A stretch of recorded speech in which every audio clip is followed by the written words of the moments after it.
I believe it's working. Yes. Yay! All right. We are so excited to still be here at the Miami Book Festival. It is so much fun. And tonight with Rock Hill Publishing, which is who you guys are tuning into right now, we have live readings from some of the Rock Hill authors. So everyone say hi and let's get it started. So Athina, I'm going to kick it over to you. Oh, Athina. Hello. Good evening, everyone. And tonight from Rock Hill Publishing, there will be readings from our books. And I will be reading from one of our writers who cannot be here. And go ahead, David.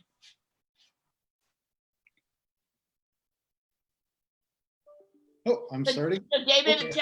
why don't you start by saying just a little bit about your book, what the title of the book is, and then what the reading you're going to be, just kind of explain to us. My book is Necromancer's Lament. It's a young adult, dark, high fantasy book. It's a coming of age story about a young man becoming a wizard and mostly going through his apprenticeship as he learns how to become a wizard, how he learns how to become a better friend to people. And it's also about the rivalries that he makes and trying to step up into becoming a more mature adult instead of a semi-mature teenager. The main character Mithron is he's always hated the undead since he was a child, and he became a necromancer in order to learn how to destroy the undead. And the passage I'm going to read is why he hates the undead so much. And I'm older now, so I need my glasses.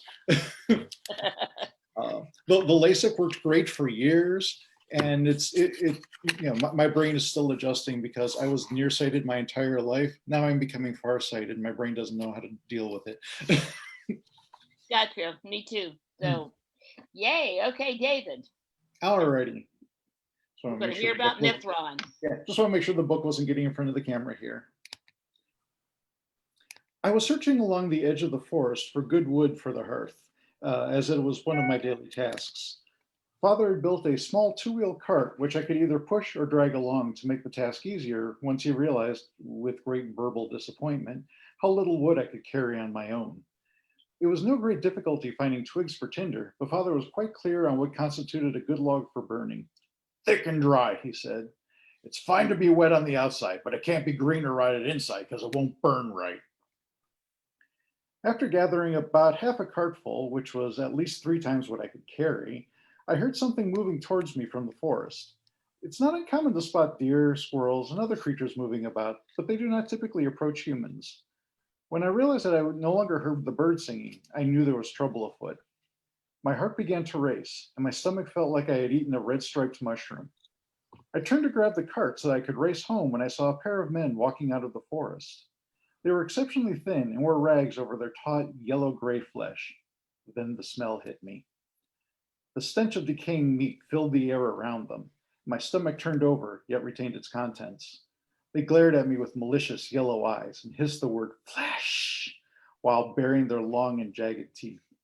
I let go of the cart and began to run, screaming for help. Within a few steps, I felt a heavy hand grab my shoulder.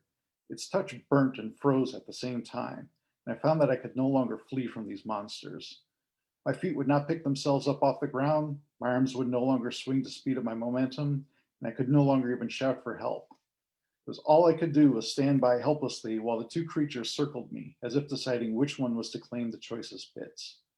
I knew that I was as good as dead, and I prayed that my family would live well in my absence. Just as one of the Volzu reached out for my eyes, the ground erupted. Grasses, vines, tree roots grew rapidly and wrapped themselves around the monsters and me. The abomination's hand stopped just short of my eyes, and my vision filled with dirt-encrusted yellow fingernails, which were curved and sharp like claws. A woman's voice shouted, "You shall not have that boy!" And the Volza that was reaching for me was engulfed in flames. It screamed and tried to run, but the overgrown plants held it in place until they and the Volza burned away together. I felt another wave of heat at my back, and the second one screamed as well. A few minutes later, the plants that held me receded, and the woman stepped into my line of sight. Of course, I had known Yafa my whole life. She was the village herbalist and midwife, making potions to cure the sick by aiding not only the women, but the livestock as well, in childbirth. Until this moment, I did not know she could use actual magic. Are you injured, Smith's son? She paused for a moment for an answer that I could not give, and then slapped herself on the head. I must be going to act. Of course you can't answer. Give it a couple minutes and the paralysis will wear off. I'll wait for you. After what seemed an eternity, I found the feeling was returning to my flesh, and I began to stretch my arms out. She was right. The paralysis did not last long, but it would have been long enough for those monsters to eat me alive. Had she not been there, my story would have had a quick end. Yafa, what were those things? What did you do? Thank you for saving me, I rattled off, finally able to speak. Those were Volzu. I used magic, and you are quite welcome, she answered with a smile. Are you well? I did not see any injuries. They did not hurt me, though. Had you not been here, I began to weep, and the fear finally releasing itself.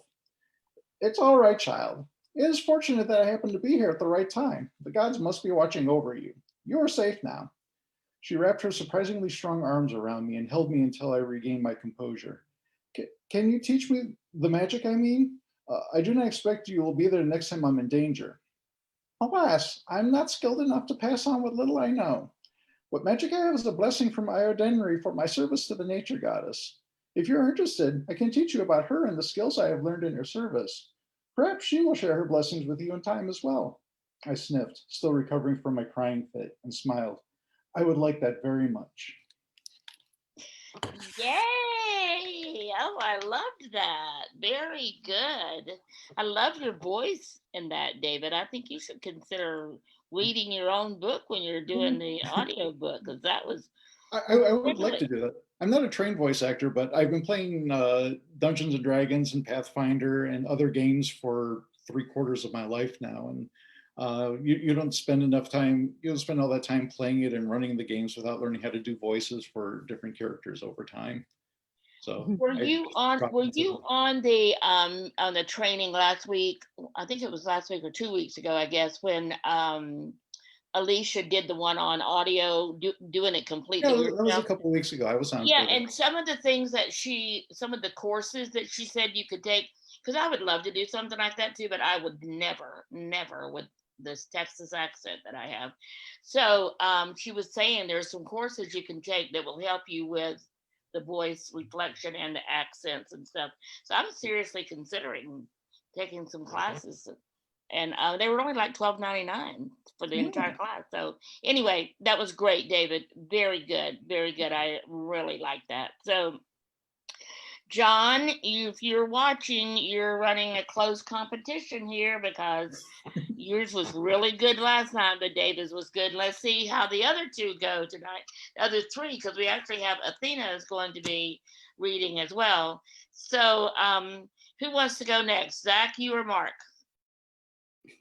I'm fine to go next if you like. Yep. All right. So I'm reading from Hemispheres, a cyberpunk sci-fi book.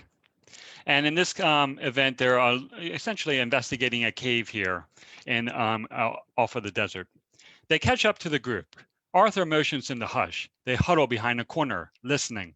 Far down the tunnel, screaming whispers fill the cavern.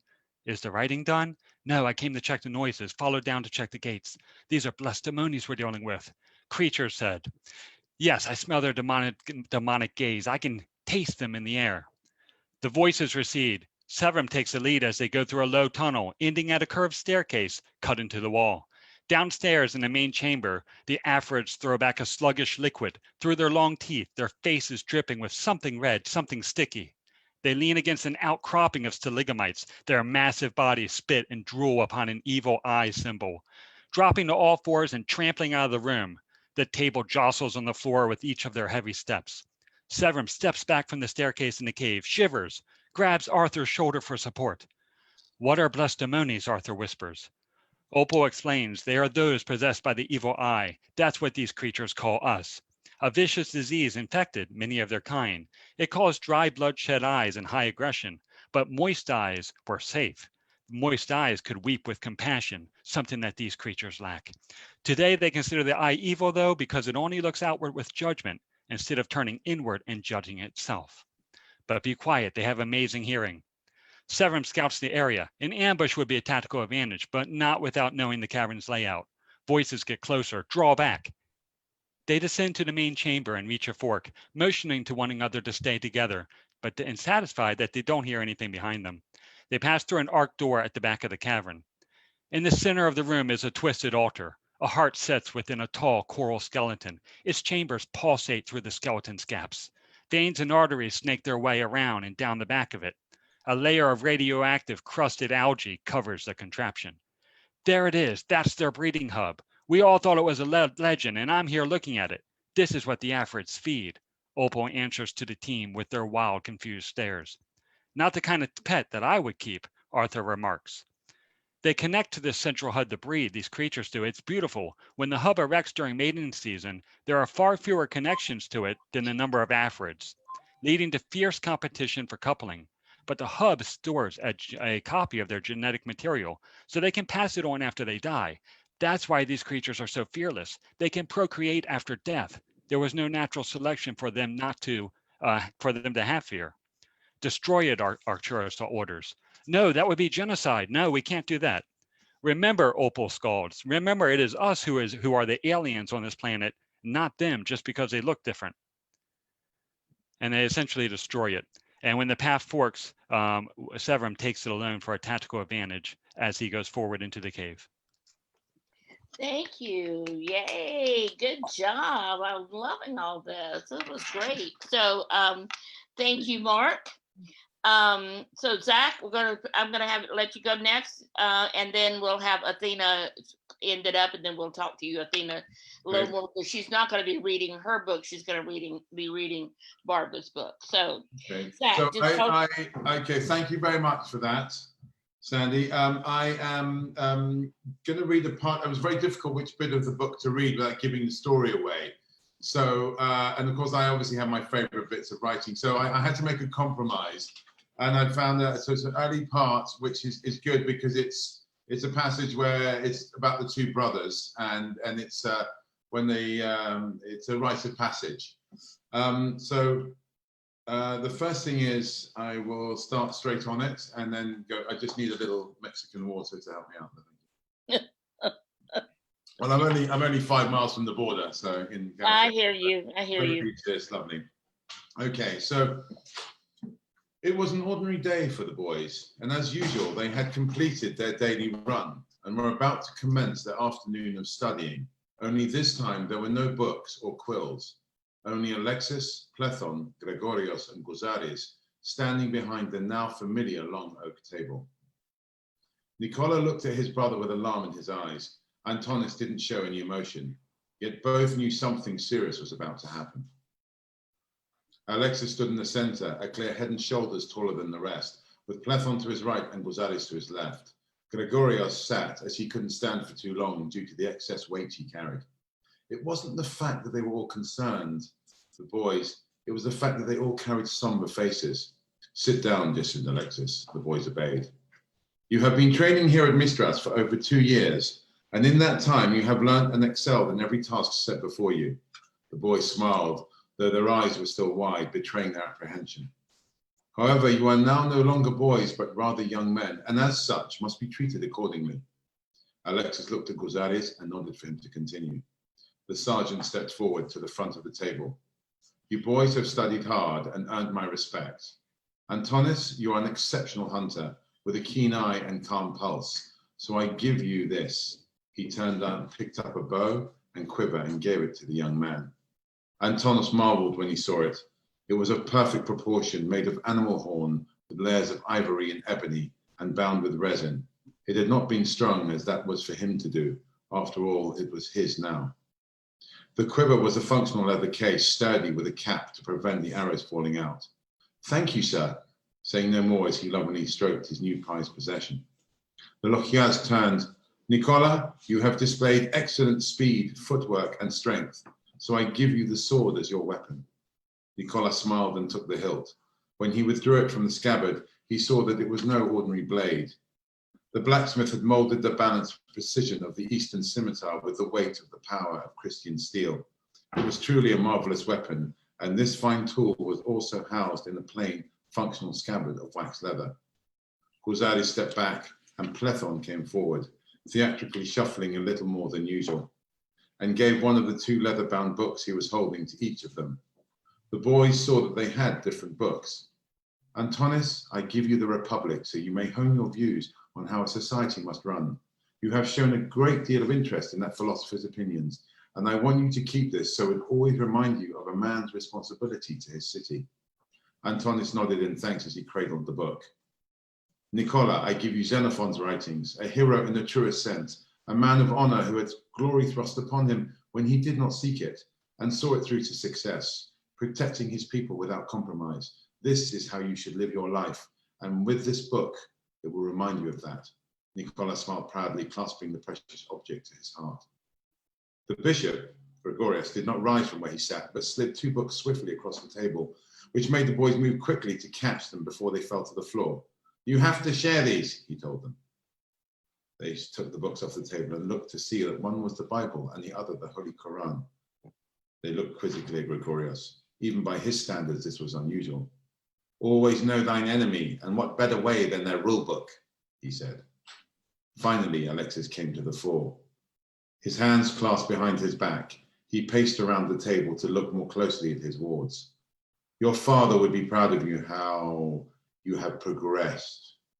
He entrusted me with your care, and as this is a rite of passage, where you have gone from being boys to young men, I thought of something that will remind you of our meeting, and the fact that you are brothers, and so must stay together always.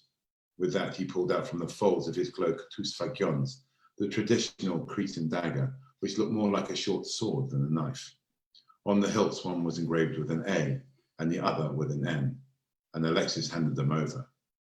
Your bravery in the gorge that day was tremendous, so keep these close forever to remind you of home, and probably will save your lives on more than one occasion, he said with a wry smile. The boys were overwhelmed with the recognition and gifts that they had been bestowed upon them, and instantly began comparing the relative merits of their newfound possessions. Ha ha! You can never reach me with that sword, because I would give you my bow before you came within striking distance, said Antonis in a rare moment of braggadocio. Well, you better kill a strike, otherwise I'll have you, replied Nicola. Seeing them playing like children annoyed Alexis, and he moved swiftly to intervene, but a spidery ancient hand clasped his forearm. Leave them be, you are young ones, don't you remember? It is the last time they will get to be this way. The big man relented, for sadly he knew that the philosopher was right. Yay! Oh my gosh, you guys are all did great. I love that. And I have read. I didn't quite finish your book, but when it first came out, I read the first 3/4 of it, I think it was. But that was great. It was great, Zack. I appreciate that. So everyone, so now we're ready for Athina. And Athina, before you start reading, why don't you tell a little bit about Barbara and her book, and so then read for her. So Athina's going to be reading some for Barbara. Barbara Harrison, is that her last name? Yeah, that's correct. Okay. So this is the book written by Barbara. It's called Get Out Now. It's a harrowing telling of a young lady who fell in love way too quickly, got involved with a man that she basically had no knowledge about, and all kinds of dark things came forward once she was involved in the relationship. And then it was very hard for her to try and get away for different reasons, of course. And so I'm going to read a portion when she's starting to tell her story to an old lady, because she has now managed to run away from her house, where she has been kept in luxury, because that is usually the way some people behave. If I give you things, you must just agree to everything I tell you to do and to be.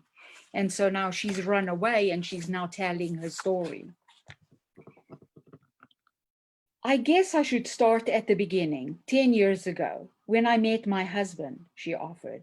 I was in my final year of study for a fine arts degree at the University of Cape Town. One day, a group of us decided to take a drive over the mountain to Hout Bay. We intended to have a fish lunch at one of the local restaurants before taking a look at an exhibition of local artwork at the beach. A few moments of silence followed as she paused to gather her thoughts. Go on, prompted Gloria. It was a beautiful spring day in the Cape. The air was crisp with a sea breeze, and soft puffy clouds floated high in the powder blue sky. We decided to take our way through the remarkable old suburb of Constantia, with its flowering and towering oak trees and Cape Dutch architecture, before entering the scenic Chapman's Peak, a few kilometers from our destination. As we drove down the winding mountain, the picturesque Out Bay came into view. The ocean was deep, cerulean blue, with frothy white waves rolling up onto a golden sandy shore. We parked close to the restaurant on the beachfront and walked laughing and joking along the pathway leading to the tables overlooking the bay. We ordered our food and drinks and settled down to have fun time together. The talk was light and jovial, with much bantering going back and forth between the members of the group. After enjoying a tasty lunch, we all wandered around and down to the beach to view the art on display by a local artist, Cade Rain, who was well known for his bold and beautiful oil paintings of the stunning Western Cape.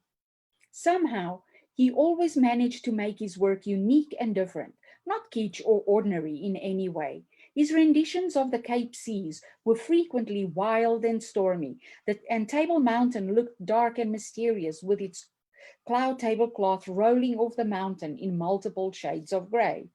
I remember standing in front of one of his incredible Hout Bay paintings and being captivated by the way he had depicted the dappled play of sunlight on the ocean, which was varying shades of azure and indigo. The water was wild, and it appeared as if the small, defenseless fishing boats were being tossed about on the waves. I jumped as I heard a deep male voice say next to my ear, "Do you like it?" asked the stranger. Startled, I turned to face the tall, well-tanned man who had a thick thatch of corn-colored hair, the top bleached lighter by the sun. His eyes were ice blue, and his firm, muscular arms folded across his broad chest. He was wearing a white button-up cotton shirt, which was open at the top to reveal a deeply bronzed neck and some curling dark blonde hair. The man wore a pair of beige-colored chinos, which seemed to cling to his tautly muscled legs. His brown feet were bare and covered in beach sand. I let out an involuntary gasp at the statuesque beauty of this man towering above me and turned quickly back to the painting, trying to regain my composure. Yes, yes, I stammered. I love it. The way light dances on the water and the waves crash onto the shore. It looks so exciting and dangerous. I am pleased that you are impressed with my work, drawled the handsome man. Your work? You are the artist, Cade Rain, I asked breathlessly. I'm so thrilled to meet you. I am an ardent admirer of your work and had previously only seen a couple of canvases. I was so impressed that I wanted to attend this exhibit. Now, here I am meeting you in person. I babbled on nervously. I extended my arm, offering a polite handshake. I'm most flattered, Cade replied, and reaching out took my right hand and brought it to his mouth, pressing his sensual lips softly against the back. May I ask your name? I shivered and pulled my hand away as if it had been burnt, rubbing it self-consciously with my fingers, blushing scarlet and stuttering nervously. Amber Light? What a beautiful name, drawled Cade, a slight smile curving his full lips. It suits you perfectly, with your chestnut hair and honey gold eyes. With a long, slim finger, he gently stroked the side of my jaw, then tilted my hair upward with the tip of his fingers and then touched under my chin.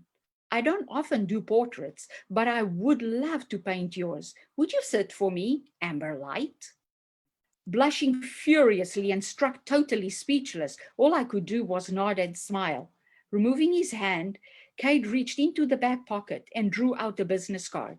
Take this and call me, and I mean it. We can make a date to start your portrait. I took the card, my hand shaking slightly. Thank you, Mr. Rain. I will call. You can call me Cade. He smiled and turned to walk away. Enjoy the rest of the exhibition. See you soon. He threw over his shoulder as he wandered over to speak to other people admiring the displayed work. Feeling flustered and somewhat foolish, I tucked the gold embossed business card into the pocket of my jeans and brushed a few stray strands of long hair behind one ear. I took a few deep breaths to calm my erratically beating heart, and as I walked over to join my friends, I felt weak at the knees. Naturally, my friends were curious and bombarded me with questions. Who were you talking to? Who was that gorgeous hunk?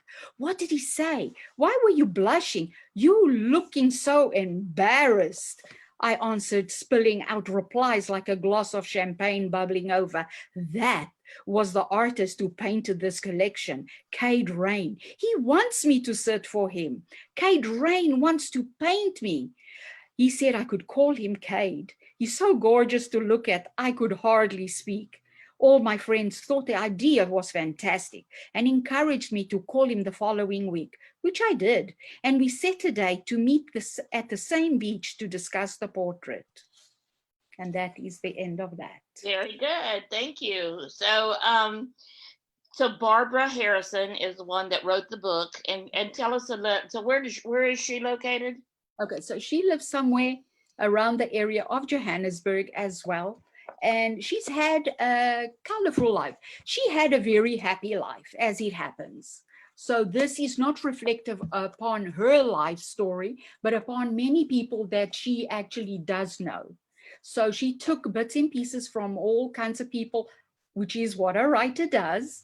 And so she took all these bits and pieces of many stories that she knows and she's heard of, and she's put a book together. So in other words, she took from different people and she actually gave all these horrible events to one person to create one story.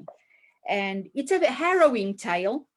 It is a harrowing tale, but it has happened in real life. So it is a story of hope as well. Hence why it's called Get Out Now. It's for this young lady to actually get out of this horrible relationship before it's too late. And yes, so we Awesome. have the pleasure of publishing it for her. Well, Barbara, we hope we get a chance to meet you someday. So thank you for letting Athina read this. And Athina, thank you for sharing some of Barbara's. But they should say, Athena, it should be caveat flava, which is Latin for beware of blondes. Okay, so we have just a couple minutes left till it will be time for us to end today's broadcast. So thank you again to each one. So David, any last word from you? Get out there and read. We have plenty of great books here at Rock Hill, and you know, there's what 300,000 people for the Miami Book Fair this year. Find yourself a great author, pick up a book, and start reading. Very good, very good, Zack. I agree with what David says, and we do have a very good bunch of authors and writers in our group, and with varying types. Also, not just read, but you can also listen. Maybe do an audio book. I know that Mark and John and David soon will be doing their little audio books and trying our stuff with what we've got to do. But that's for another time. But they're all very good books, and some of us are from life experience, and some of us use other people's experiences for living. Yes. So Athina tonight is representing the Rock Hill Publishing itself. James Hill is the other person that heads up the Rock Hill Publishing. And I'm gonna, Athina, give you a minute to say something about Rock Hill. But first, Mark, any last word from you?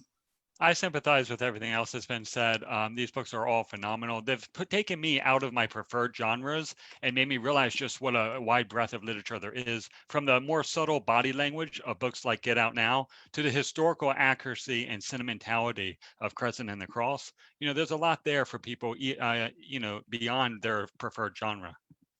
Mark, you were such an eloquent speaker. I love that. That was great. I loved how you said that.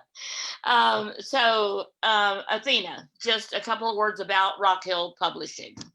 Well, this is our aim, to reach the unpublished, to make them published, but to publish works with diversity and scope, that we can provide a niche for whoever wants to read something. We've got something for everybody, whereas one book has to reach only one specific audience because it's a genre. A company can have different genres that then can cover an entire community, you know, with all its different tastes. And that is who we are, and that's what we want to do in the future again for other writers.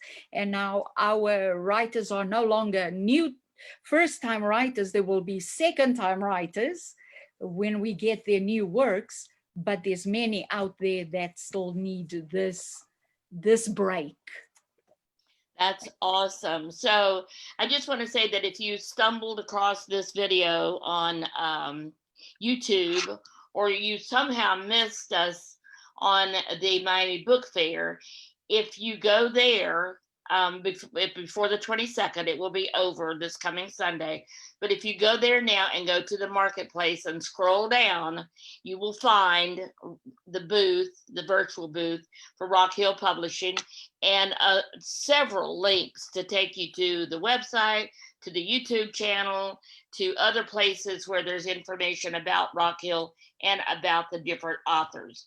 As Athina said earlier, they work with first-time authors. I think there has been 5 books that were published in 2020, and all of them newly published authors. So I just can't wait to see what happens in 2021 when these same authors then take on the next book in their series.